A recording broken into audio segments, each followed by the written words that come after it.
We cannot allow evil to prevail.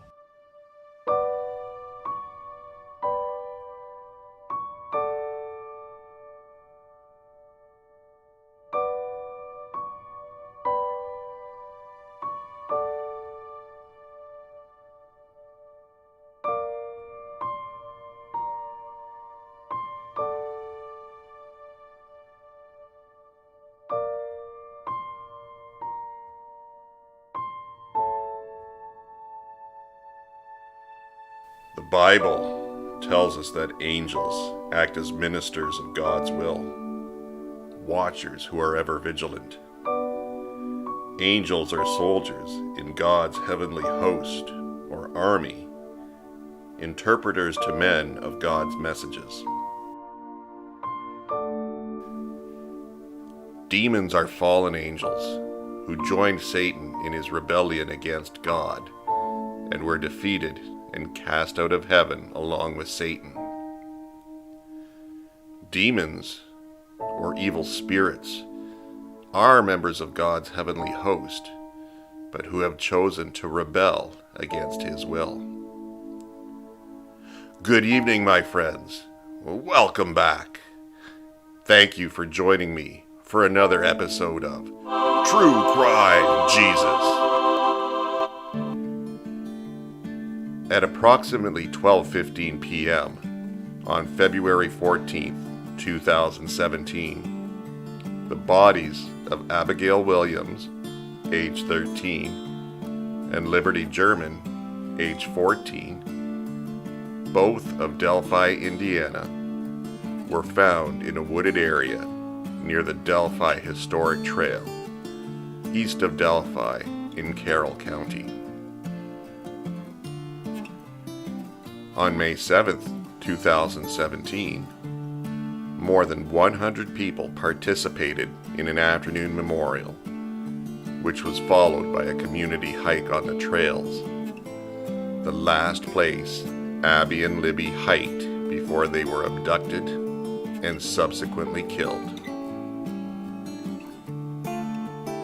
In an interview before the memorial, Pastor Todd Ladd of Delphi Methodist United Church stated, "This land for holy purposes. That can be walks, that can be a lot of different things, but the reality is it's time to reclaim this land."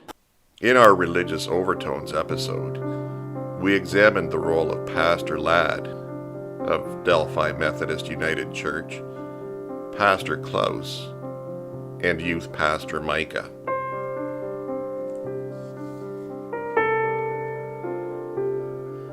Two pitchers of dirty brown water from Deer Creek were poured onto the ground, symbolically cleansing the trails defiled by the February 13th killing of the Delphi daughters, Abby Williams and Liberty German.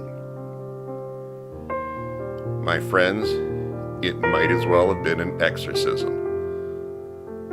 The Monon High Bridge and trails will never be cleansed until the perpetrator or perpetrators are brought to justice. If the town of Delphi, Indiana wants closure, then it must confront its demons. In my last video, Paradise Lost, I discussed how Delphi's innocence, or perceived innocence, was shattered. The individuals responsible for investigating and prosecuting this case have stated numerous times the most important thing is protecting the integrity of the investigation. Carroll County Sheriff Lesenby has stated, "Much of what we protect and keep close to the vest is preserved for the courtroom and trial." Many have questioned if the Delphi case has been compromised. If Delphi's daughters, Abigail Williams and Liberty German, will ever have justice. Will the families ever have closure? Is there a cover-up? Or does the potential for a cover-up exist?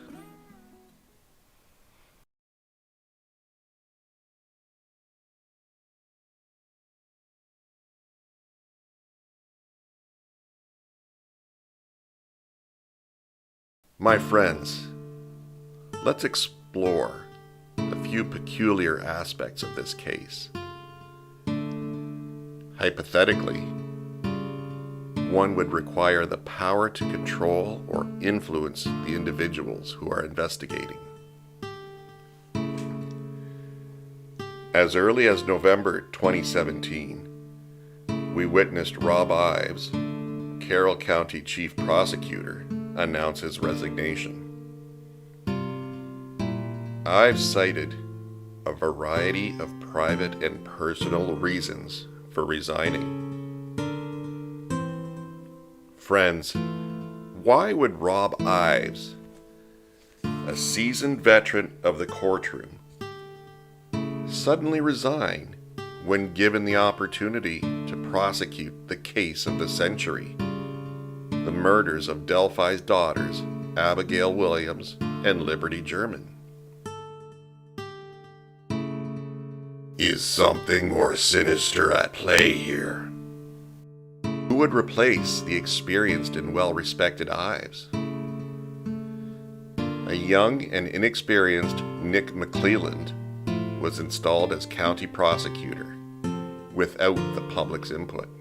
And what better way to introduce young, slick Nick than at law enforcement's third press conference? Remember, friends, Nick McClelland was the attorney for Deer Creek Township and reported to Dan McCain. On January 1st, 2021, Doris McClelland, the board's trustee, also resigned, citing personal reasons as well. Hypothetically, one would also require having someone with intimate knowledge of the case from law enforcement. On January 7th, 2020, Delphi Police Chief Steve Mullen resigned, citing new opportunities. His replacement? Mayor Shane Evans promoted Sergeant Brooke McCain. Mullen's new address of employment, 101 West Main Street in Delphi, the Carroll County Prosecutor's Office. Mullen would now report to Prosecutor Nick McClelland. Brooke McCain was not the most popular choice for police chief. Indeed, he has a reputation of being lazy. Lazy Brooke McCain has done one thing that has pleased a few. In May 2021, Police Chief McCain hired a new deputy with a very familiar name, Clint McClelland. The next move would certainly draw attention. In my last video, I covered former Mayor Shane Evans as a person of interest. In a move that came as a surprise to most, on August 2nd, 2020, the newly re-elected Delphi Mayor, Shane Evans, announced his resignation. Shane Evans' new address of employment would also be at 101 West Main Street. Evans' new title would be Chief Deputy Prosecutor of Carroll County. Evans, a person of interest in the murders of Abby Williams and Liberty German, would now be on the inside of the investigation. Less than a year after the citizens of Delphi had elected Evans to a second four-year term, another political ally of Dan McCain, the uninspiring Anita Whirling, was installed as Delphi's new mayor. My friends, it's important to understand that in most municipalities, the district attorney or chief prosecutor is an elected position. Likewise, the chief of police is normally an elected one. However, in Carroll County and Delphi, the prosecutor and the police chief are not elected by the citizens. Rather, they are voted in by select committees of individuals that are politically connected. While the position of mayor in Delphi is an elected one, in this case, the Delphi City Council voted Whirling in for the remaining years of Evans' second term. Perhaps most appalling is the absence of any real investigative journalism from local media. Is it any wonder the law enforcement has had nothing but praise for the media's coverage on the murders of Abigail Williams and Liberty German? Have you wondered why you can't hear the questions being asked from the media during the few so-called press conference updates on the investigation?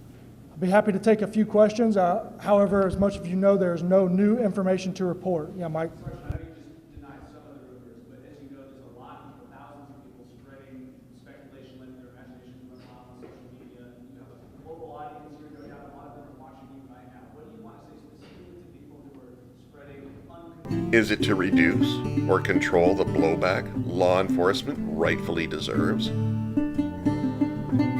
Why was there no press conference at the 3- and 4-year anniversaries of the murders of the Delphi daughters, Abigail Williams and Liberty German? Friends, Abby and Libby deserve better. We all deserve better.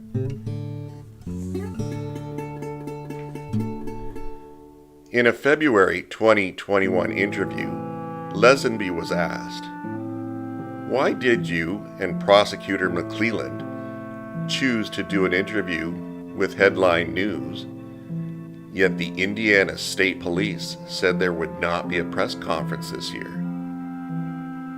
Lesenby didn't answer the question.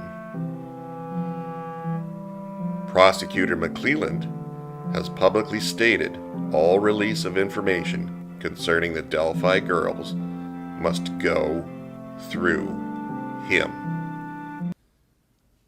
I've directed all law enforcement to review all requests with me, all public requests, before a response is given. My friends, is Carroll County doing the right thing by guarding information after 4 years? Or are we witnessing a cover-up?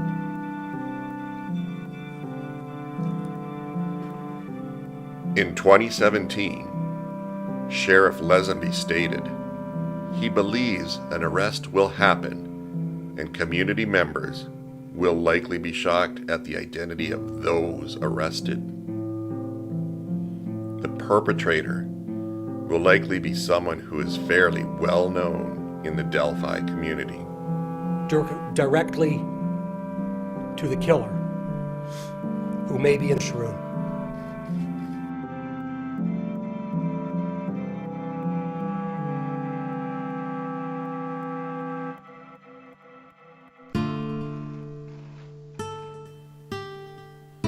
Why did law enforcement wait 2 years before releasing the so-called expanded audio of guys to the previously released audio down the hill?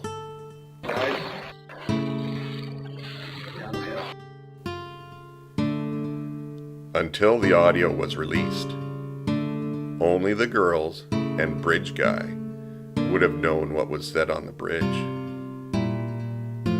Is there more audio that exists between guys and down the hill? Is law enforcement sending a cryptic message to Bridge Guy by making public the expanded audio?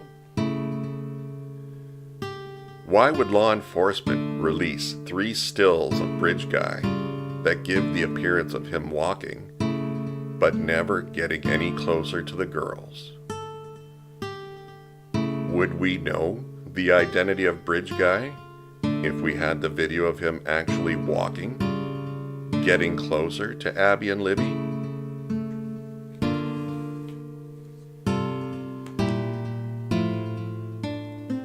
Many believe that law enforcement knows the identity of Bridge Guy, however, cannot connect him to the actual crime scene. More sinister is a cover-up being perpetrated to protect, in the words of Sheriff Lesenby, someone fairly well known in the community. Doug Carter stated, "I wish I could tell you why we have released what we have, and in time, you will know why." January 28th, 2020.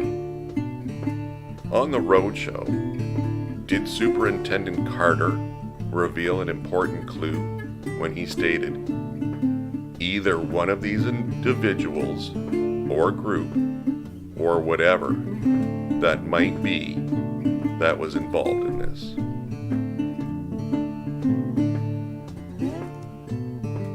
On April 29th, 2021, in a Carroll County Comet article, Sheriff Lesenby repeated his belief that an arrest will be made and that community members will be shocked at the identity of those arrested.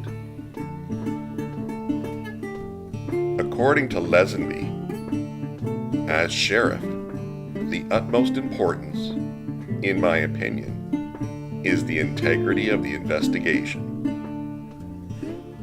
The only way we will resolve to gain justice for Abby and Liberty, for their respective families, is to remain dedicated to the preservation of said integrity, the integrity of the investigation. My friends, angels are protectors of God's holiness, executors of His divine judgment. Angels are members of God's council who participate in and bear witness to His sovereign decisions and decrees. Demons continue to serve the devil in his attempt to lead individuals, indeed the world, away from God and onto sin. People take great comfort from the idea that angels guard their steps and protect them from harm, or that their angel will ward off the advances of demons, the devil. This perception was forever shattered on February 13th, 2017, with the murders of Delphi's daughters. That's all the time we have for this week, my dear friends. If you enjoyed this video, please hit the like button. If you haven't yet subscribed to this channel, please do me a kindness and do so right now. I would like to also take this opportunity to thank my good friend and the writer of this magnificent episode, Blue Angel. It's been a pleasure working with him on Religious Overtones, Hallowed Ground, and Paradise Lost. I hope to do it again in the future. This episode of True Crime Jesus was brought to you by Ben & Jerry's Chocolate Therapy Ice Cream. What is Chocolate Therapy Ice Cream, you ask? Ben & Jerry's Chocolate Therapy Ice Cream is a magnificent concoction of chocolate ice cream. Then you add some of the best chocolate pudding and chocolate cookies you've ever tasted. And there you have yourself a real treat. So until we meet again, my dear friends, this is True Crime Jesus, signing off.